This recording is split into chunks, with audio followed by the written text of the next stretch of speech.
The evening sky had just begun to fade into dusk as the police chief made his way home from what had been an exhausting but productive community meeting. The dashboard clock showed 8:45 p.m., and the streets of Springdale were settling into their usual quiet rhythm. 25 years in law enforcement had taught him that these seemingly peaceful moments often held the most unexpected turns. As he drove his dark blue Lexus SUV down Maple Avenue, he couldn't help but smile, thinking about how far he'd come. From walking the beat as a rookie officer to becoming the city's first black police chief, it had been quite a journey. The community meeting he'd just left had focused on building bridges between law enforcement and local neighborhoods, something he'd dedicated his entire career to achieving. The leather seats still had that new car smell. He'd bought the SUV just 3 months ago to celebrate his promotion to chief. His wife had insisted he treat himself after all those years of dedication, and though he'd initially resisted the idea of such a luxurious purchase, he had to admit it felt good. The car represented more than just a vehicle. It was a symbol of progress, of breaking barriers, of showing the youth in his community that with hard work and determination, they could achieve anything.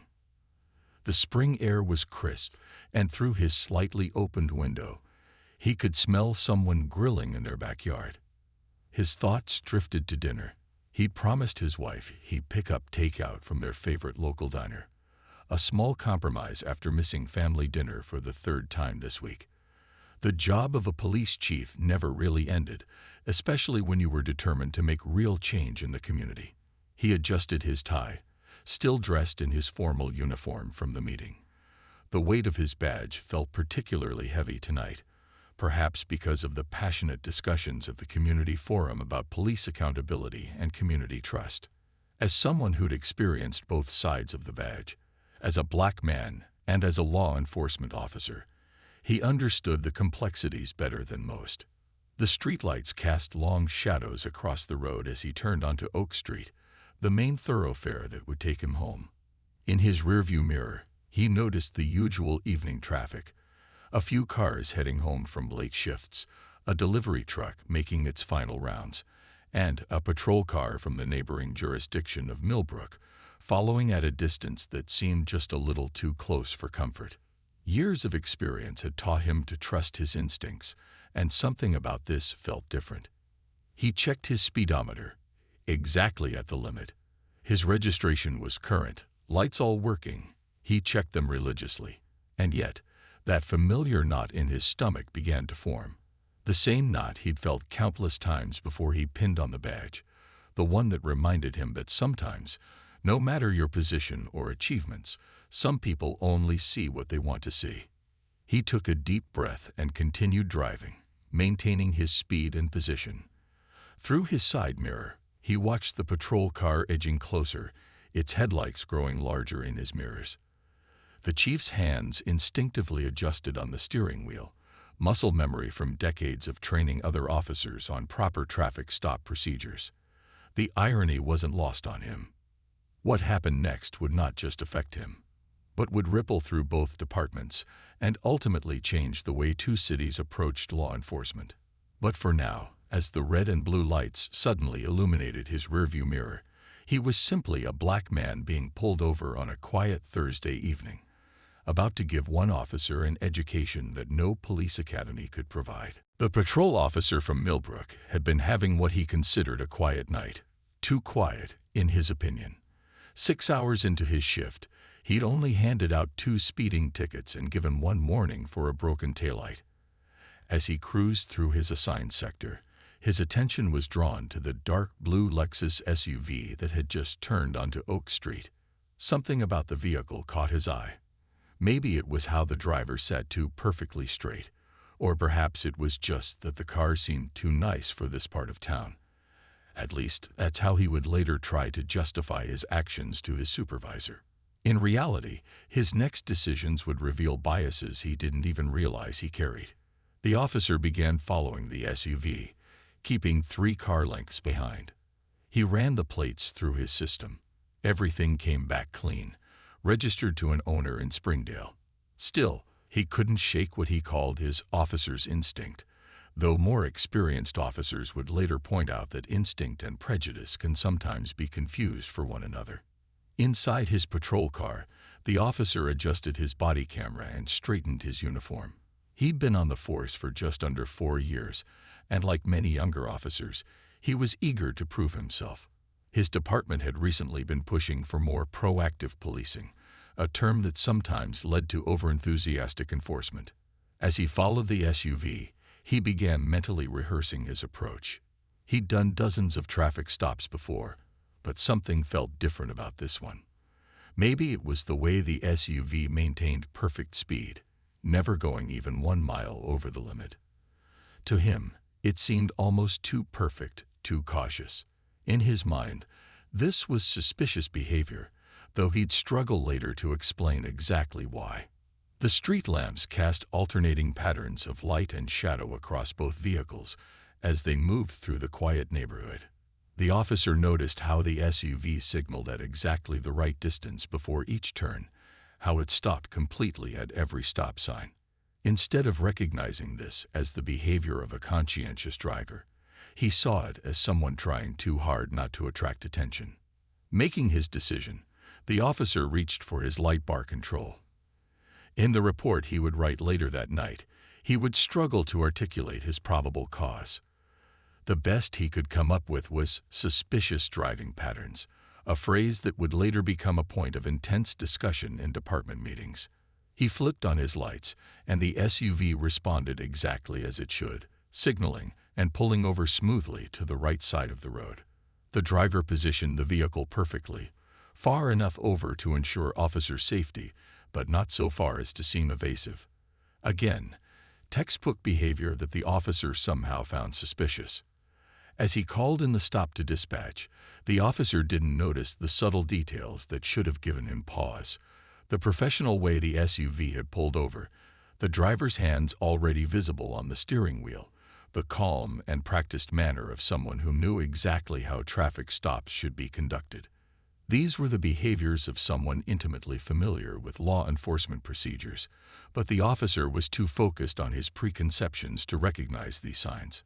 Stepping out of his patrol car, he adjusted his gun belt, a habitual action that was more nervous tic than necessity. The weight of his flashlight felt reassuring in his left hand as he began his approach. The tint on the SUV's windows was within legal limits, but in the growing darkness, it still made him unnecessarily tense. He was about to learn a lesson about assumptions and prejudice that would change not only his career, but his entire perspective on law enforcement. The police chief sat perfectly still, his hands at 10 and 2 on the steering wheel, just as he taught countless officers in training sessions.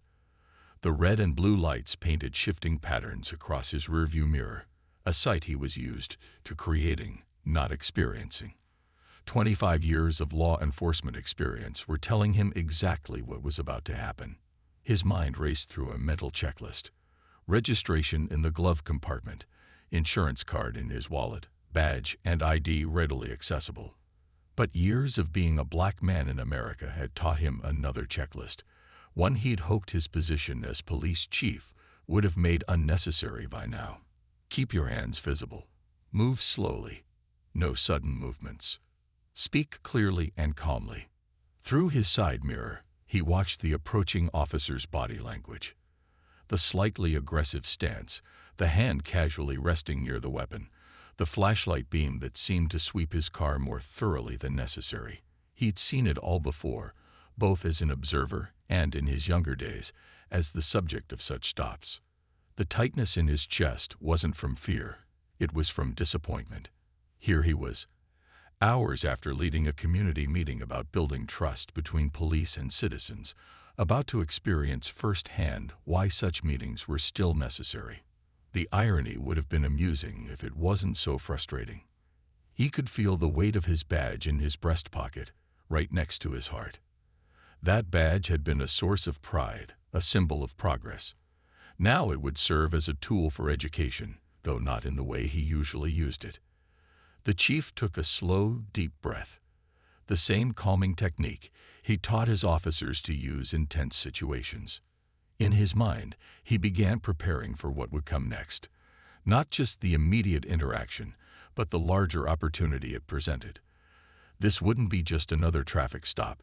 It would become a teaching moment, not through anger or confrontation, but through professional courtesy and calm authority. That's how real change happens, he'd always believed. He thought about his own officers back in Springdale, how he trained them to approach every traffic stop with respect and professionalism. He thought about the younger officers he mentored, how he always stressed the importance of checking their biases. Now he was about to demonstrate exactly why those lessons mattered.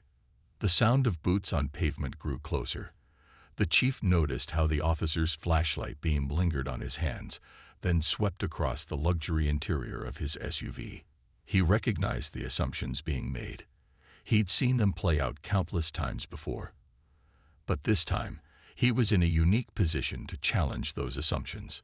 His fingers remained steady on the steering wheel as he watched the approaching officer in his mirror. Years of experience had taught him to read body language, to anticipate reactions. He could already tell this would be one of those encounters that would end very differently than it began.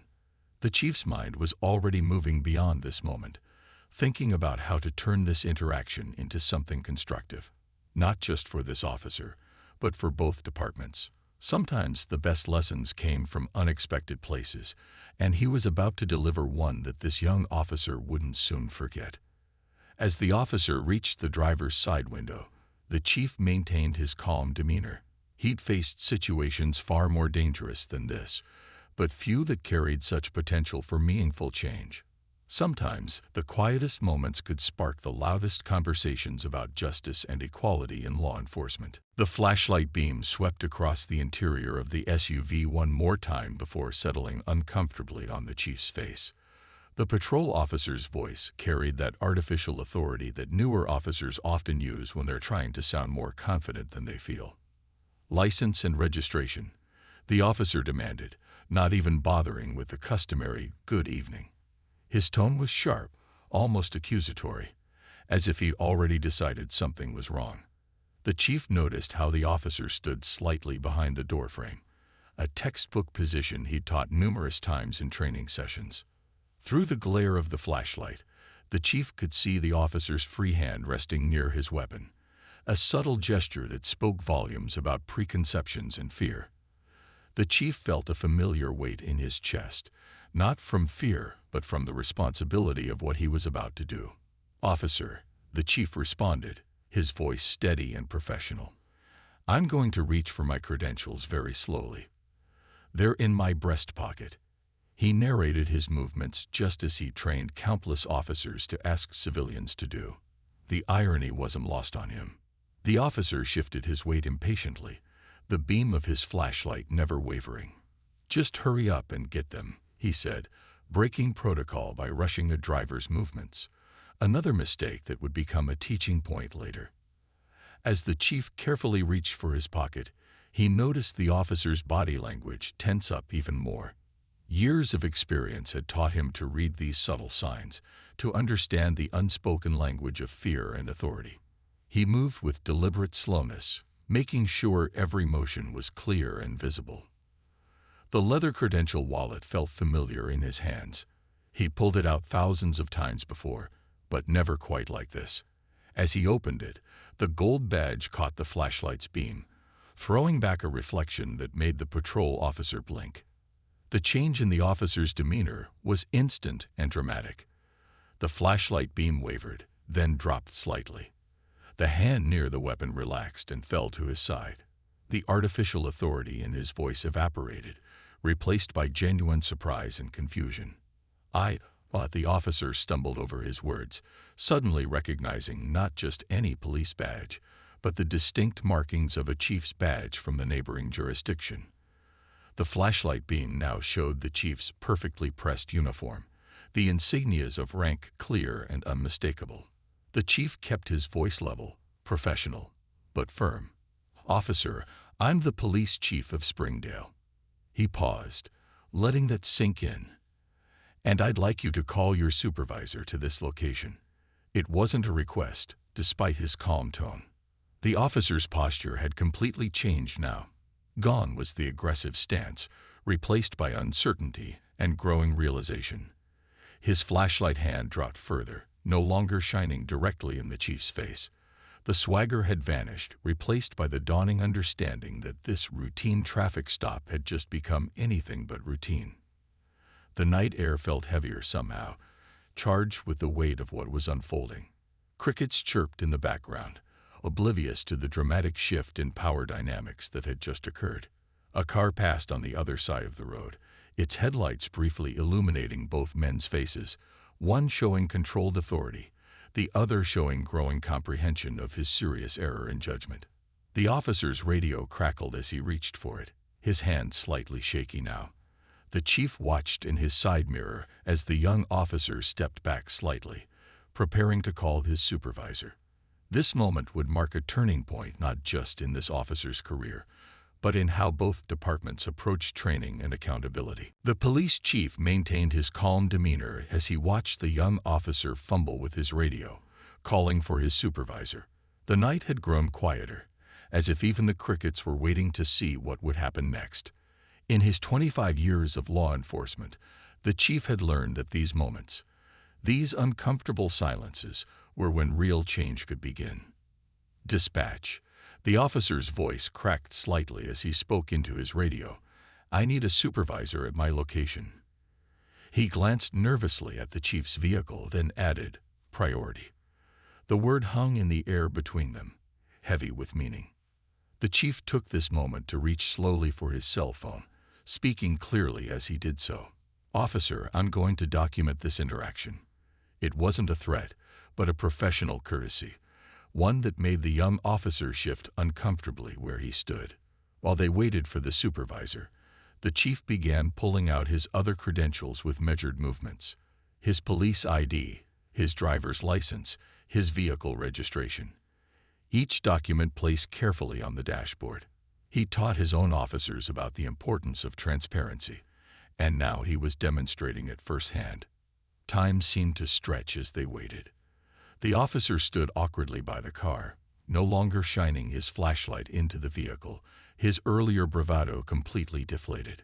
The chief could see him in the side mirror, occasionally shifting his weight from foot to foot, probably replaying the last few minutes in his mind. In the distance, another set of red and blue lights appeared, growing larger as the supervisor's vehicle approached. The chief watched as the light bars painted the street signs and trees in alternating colors. He used these moments to gather his thoughts, planning how to turn this incident into something constructive. The supervisor's car pulled up behind the patrol officer's vehicle, adding its light to the scene. The chief noticed how the young officer straightened his posture as his supervisor approached, body language he'd seen countless times before. The supervisor, a middle-aged man with a quick, assessing walk, took in the scene with experienced eyes. Good evening, Chief, the supervisor said as he approached, his tone professional and controlled. He'd clearly been briefed over the radio about who was in the vehicle. I apologize for any inconvenience. His eyes darted to his young officer, who seemed to be trying to make himself as small as possible. The chief kept his hands visible on the steering wheel as he responded. Evening, Sergeant. I think we have an opportunity here. His voice was steady, professional, but carried the weight of authority that came not just from rank, but from experience. Would you mind if we all step out and have a conversation about what just happened? The supervisor nodded, understanding immediately what the chief was offering. Not a complaint, but a teaching moment. The young officer looked uncertain, probably expecting to be reprimanded. Instead, he was about to receive one of the most important lessons of his career. As the chief carefully opened his door and stepped out, his uniform crisp even after the long day, both officers noticed how he moved with deliberate clarity, teaching even in these simple movements. He adjusted his badge, not out of vanity, but to remind everyone present of the responsibility it represented. Standing at full height, the chief cut an impressive figure under the streetlights. His presence commanded respect, not through intimidation, but through the quiet confidence that came from years of service. He gestured toward a spot away from the passing traffic, where they could talk privately. The three men stood in a small triangle on the grassy area beside the road, the red and blue lights still painting everything in alternating colors. The police chief looked at both officers, taking in their very different postures. The supervisor standing straight and professional, the young officer trying not to fidget under his gaze. "Let's break down what happened here," the chief began, his voice calm but carrying authority. "Officer, can you tell me why you initiated this traffic stop?" He kept his tone neutral, creating a space for honest discussion rather than accusation. The young officer swallowed hard, looking first at his supervisor, then back at the chief. I noticed the vehicle seemed out of place for this neighborhood, sir." Even as the words left his mouth, he seemed to realize how they sounded. The chief nodded slowly, letting the statement hang in the air for a moment. "Out of place," he repeated thoughtfully. "Let's explore that. What exactly made a legally operated vehicle, driven by someone following every traffic law, seem out of place to you?" The silence that followed was heavy with understanding.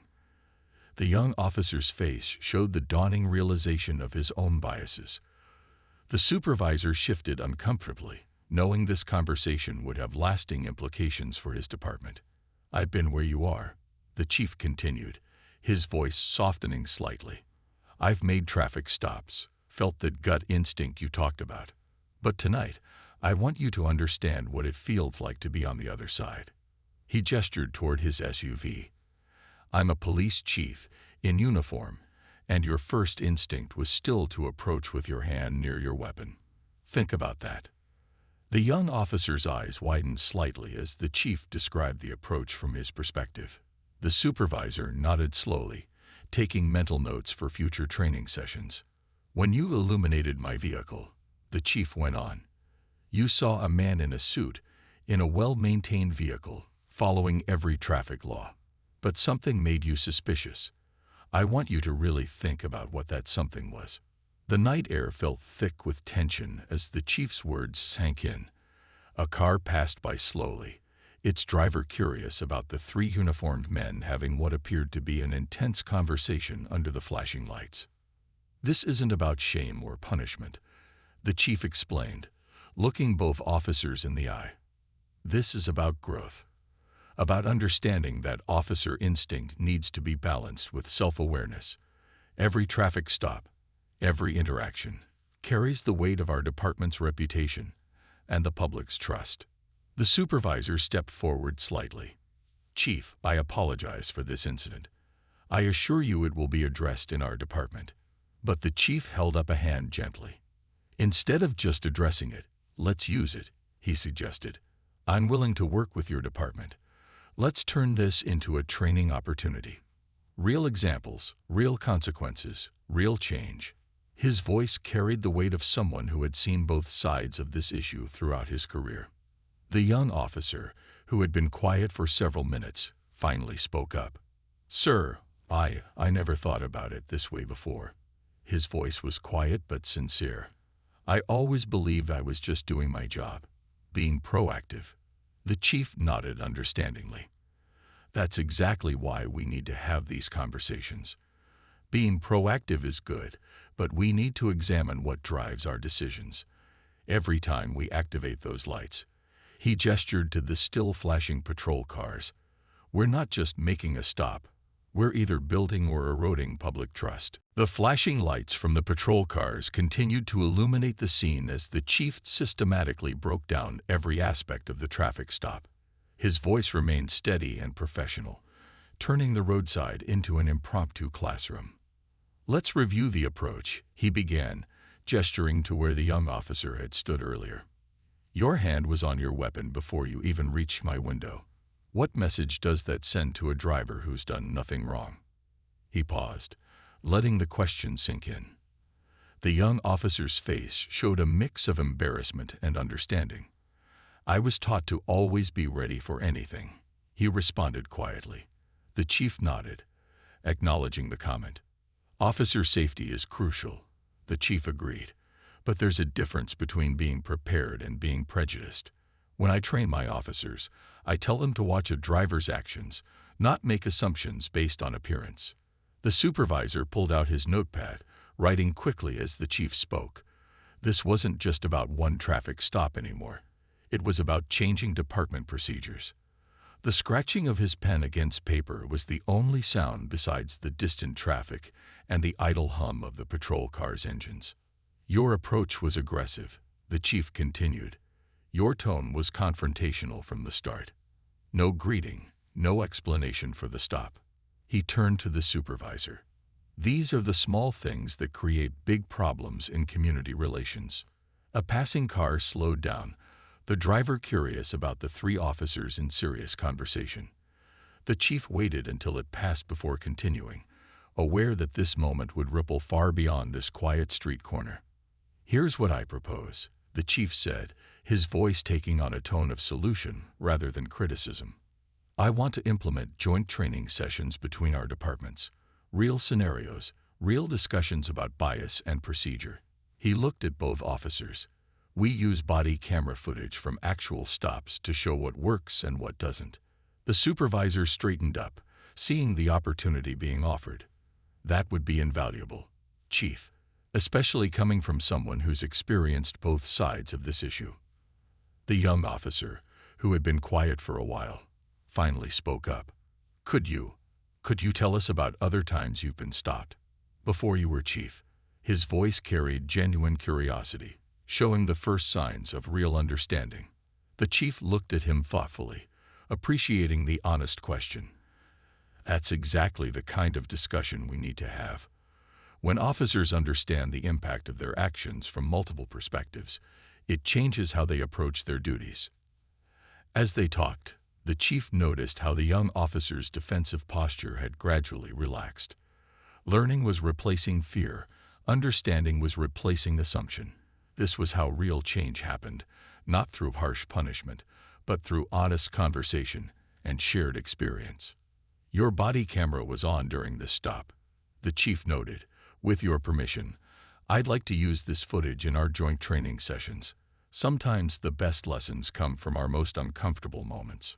The young officer nodded slowly, standing a little straighter. "Yes, sir. I think other officers could learn from my mistake." There was no more defensiveness in his voice, just acceptance and a willingness to be part of the solution. Back at the Millbrook Police Department the next morning, the atmosphere was charged with purpose. The supervisor had called an emergency meeting with the department heads, and word of last night's incident had spread quickly through the ranks. The small conference room was packed with officers, all waiting to hear directly from their leadership. The young officer from the traffic stop sat in the front row, his usual confidence replaced by thoughtful silence. His body camera footage played on the large screen at the front of the room, showing every moment of the previous night's encounter. Some officers shifted uncomfortably in their seats as they watched, perhaps seeing reflections of their own behavior. "This is what unconscious bias looks like," the supervisor explained, pausing the video. "Look at the approach, the stance, the immediate assumption of guilt. We're supposed to protect and serve everyone equally." His words carried the weight of 2 decades on the force. In another room across town, the police chief was holding his own meeting at the Springdale department. Last night could have gone very differently, he told his assembled officers. "Instead of filing complaints or making headlines, we're going to use this as a chance to create real change." His phone had been buzzing all morning with messages from both departments. The training proposal was already taking shape. Joint sessions, shared experiences, real discussions about race and policing. The chief's calendar was filling up with meetings and planning sessions. Back in Millbrook, the young officer stood up to address his colleagues. His voice shook slightly, but grew stronger as he spoke. "I thought I was doing my job last night, being vigilant, but I was really just acting on assumptions. The chief showed me something different. He showed me what real police work looks like." The room fell silent as he continued. "He could have ended my career. Instead, he chose to make me better at my job." Several veteran officers nodded in agreement, understanding the importance of this moment. Meanwhile, community leaders from both cities were already scheduling meetings with their respective departments. The incident was becoming a catalyst for the very changes that the chief had been advocating for years. Local church groups, neighborhood associations, and civil rights organizations all wanted to be part of the conversation. The supervisor was reviewing department policies, marking sections that needed updating, traffic stop procedures, bias training requirements, community engagement guidelines. Everything was being examined with fresh eyes. On his desk lay a preliminary outline for the joint training program, with the chief's suggestions highlighted. Officers from both departments were starting to talk to each other, sharing experiences and perspectives they'd never discussed before. In break rooms and parking lots, conversations were happening that would have seemed impossible just days ago. The walls between departments and between police and community were beginning to crack. The young officer's report from the traffic stop sat on his desk, completely rewritten from his first draft. This version was honest, acknowledging his mistakes and what he'd learned. It would become required reading for new recruits in both departments, a first-hand account of how unconscious bias affects police work. In the chief's office, photos of previous graduating classes from the police academy lined the walls. He looked at them with renewed purpose, knowing that each new class of officers would now receive training shaped by last night's events. Real change was happening. One conversation, one training session, one mind at a time. 6 months had passed since that nighttime traffic stop, and both police departments looked different now. The changes weren't just in updated policies or new training manuals. You could see them in the way officers carried themselves, in how they approached their daily duties. The young officer who made the traffic stop that night had become an unexpected champion for change. Standing before a room of new recruits, he shared his story without hesitation. "I thought I knew what good policing looked like," he told them, his voice carrying the confidence of someone who had learned from experience. "But that night taught me that real police work is about seeing people, not assumptions." The training room was different now too. Where once there had been only technical diagrams and procedure charts, there were now photos of community meetings, joint training sessions, and officers engaging with citizens from all walks of life. The walls told a story of transformation. In the chief's office, a framed photo had joined the collection on his wall. It showed both departments standing together at their first joint community picnic, officers and citizens sharing food and conversation. The barrier between uniform and civilian seemed less rigid now, more human. The body camera footage from that night had become a powerful teaching tool. New officers watched it during training, but now they also heard from community members who shared their experiences with law enforcement. The conversations were sometimes uncomfortable, often emotional, but always real. Local businesses had noticed the change too. Shop owners reported more officers stopping by just to chat, getting to know the people they served. Traffic stops in both cities had decreased, but positive community interactions had soared. Officers were learning to build trust before problems arose, not just respond when things went wrong. The supervisor from that night had been promoted, partly because of how he handled the incident and the changes he helped implement afterward. His first act in his new role was to establish a permanent community advisory board, ensuring that citizen voices would always be part of department decisions. But perhaps the most significant change was in the daily conversations. Officers from both departments regularly met for coffee between shifts, sharing stories and experiences. The walls between departments had come down, replaced by a shared commitment to better policing. The young officer and the chief still met occasionally, their unlikely encounter having forged a unique mentoring relationship. "Every time I approach a vehicle now," the officer told him during one meeting, "I remember that night. I think about who might be behind the wheel. Someone's parent, someone's child, maybe even another officer." Community complaints had dropped significantly in both cities. The local newspaper ran a story about the transformation, highlighting how one potentially negative incident had sparked positive change throughout the region. Other departments began reaching out, wanting to learn from their experience. The chief's calendar still included regular community meetings, but they felt different now. Instead of tense confrontations, they had become collaborative sessions where citizens and officers worked together to solve problems. The us versus them mentality was fading, replaced by a shared sense of community. As he watched new recruits graduate from the academy, the chief saw hope in their faces. These officers were starting their careers with a different perspective, a deeper understanding of what it meant to protect and serve everyone equally. The incident that could have deepened divisions had instead built bridges, creating lasting change in ways no one could have predicted that night.